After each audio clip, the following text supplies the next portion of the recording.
Feels like a long time waiting for this one, but we're finally checking out the OnePlus pad. Current price for this is $479. I know when I bought mine, the keyboard case came with it, and then I went ahead and bought the OnePlus Stylo just to try it out. But I'll leave a link down below with current pricing and more information.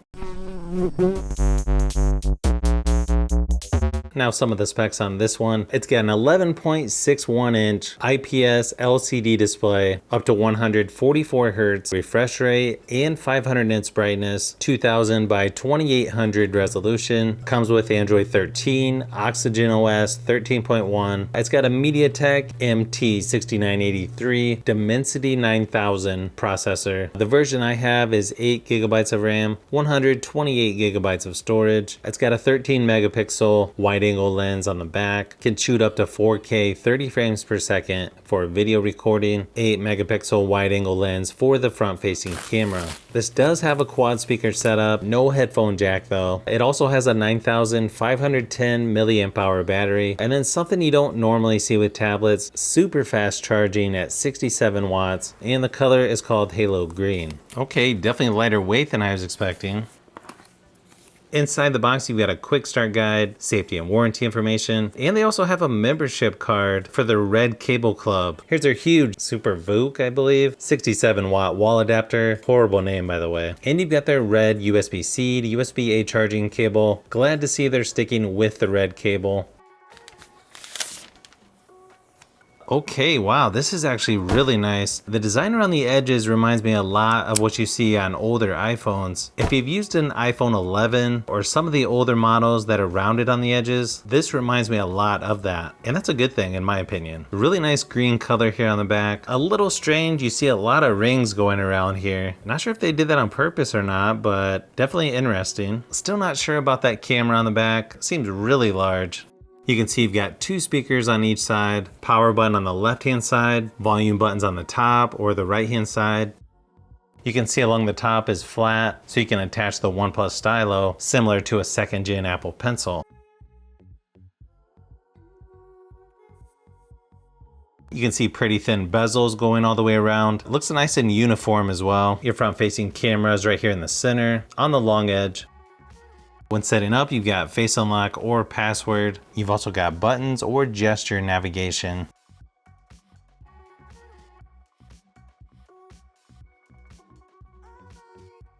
You can also decide if you want this shelf when you swipe down or the notification shade. Personally, I'll probably just use it as the notification shade, but it's nice that you have that option. Pretty cool packaging here for the Stylo. It just snaps right onto the box with a magnet.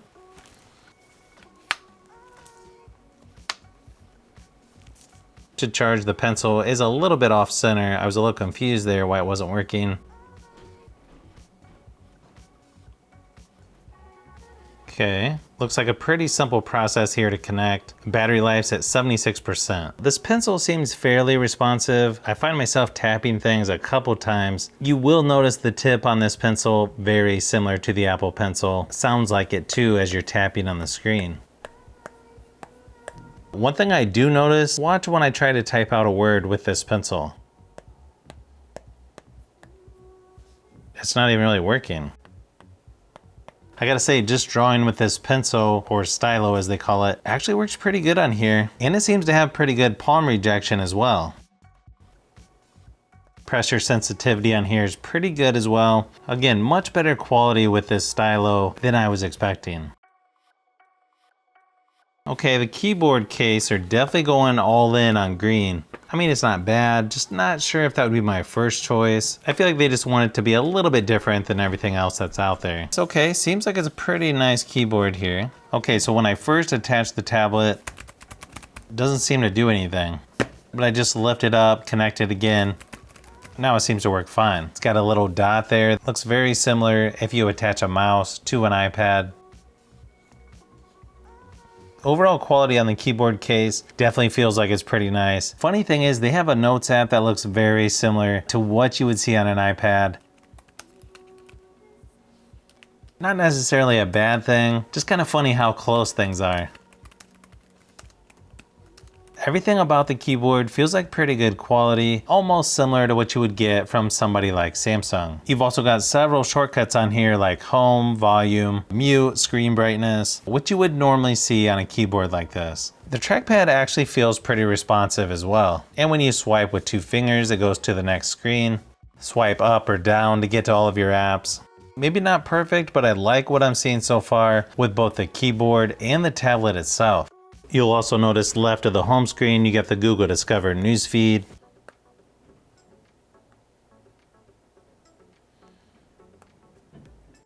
When you swipe up, most of the apps on here are the ones from Google, maybe a couple more from OnePlus. You've also got Netflix, which I'll probably use quite a bit on here. Kind of interesting how it groups recent apps. The most recent one is pretty large, and then you have smaller thumbnails for all of the other apps. You can also see little icons there if you want to do split screen. You can tap in the middle to swap sides, or just drag in the middle to resize. Probably works a little better when it's in portrait mode, but obviously that's personal preference. There are some special features with this tablet like split screen, flexible windows, dual windows, you get display size, and then several options for each one as well. Smart slider, where you can quickly launch apps or access functions from the sidebar. So somewhat similar to what you would see on a Samsung device. So over here on the edge is your sidebar. You can choose to auto hide it or do not hide. You can see it's got several shortcuts here, but you can also edit that and put pretty much whatever you want over there. Okay, that's nice. It also has Limelight where it keeps you in the middle during video conference calls. You'll also notice it looks like a dock down here at the bottom. If you hold out on the home screen, you can modify things. You can delete some of these widgets off of there. Looks like there's a lot of customization on this, so I'm definitely liking that. And then down here at the bottom, you've got wallpapers, icons, widgets, transitions, and then more settings as well. This is also widevine L1, so you can watch apps like Netflix in full HD resolution and then up to 4K resolution for YouTube videos. I wasn't really sure what to expect as far as screen quality, and I gotta say the quality of screen on this actually looks much better than I expected.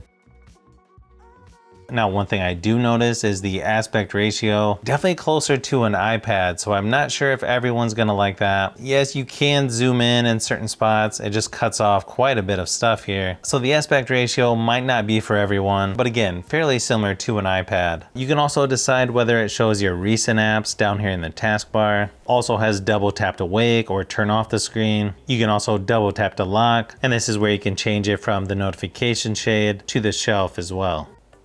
You can see when you swipe down for notifications, you've got all your shortcuts over here on the left, notifications on the right. You have most of your typical stuff like auto rotate, dark mode, screenshot, do not disturb, airplane mode, screen mirroring, flashlight, device options, power saving mode, nearby share, QR code, and you've got a handful of other options you can add like camera and mic access, Google Assistant, mute notifications, screen lock, and superpower saving mode. You've also got Dolby Atmos, I think I'll move that one up, bedtime mode, live caption, security and privacy, change keyboard. Quite a few options there as far as shortcuts go. It looks like we've got an update, so I might as well go ahead and do that.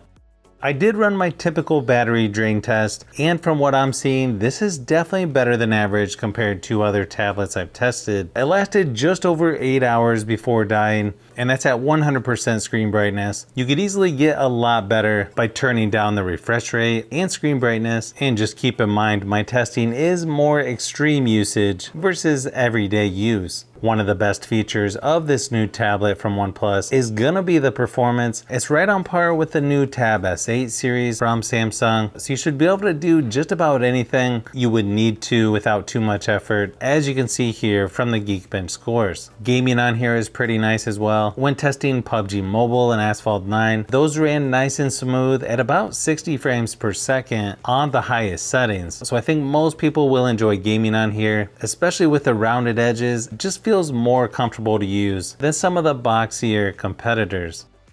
Now, just from my quick testing here, these speakers actually sound nice and loud. Let me give you a quick sample just to give you an idea of what to expect, but I can tell you from what I hear, I feel like these are plenty loud enough, whether you're playing games, watching movies, that kind of stuff. Tell me what's wrong and why you never said you felt that way. Guess you're trying to stay strong and fake a smile until I look away. But I've known you too long, it hurts to watch your blue eyes fade to gray as you fade away. As you fade away.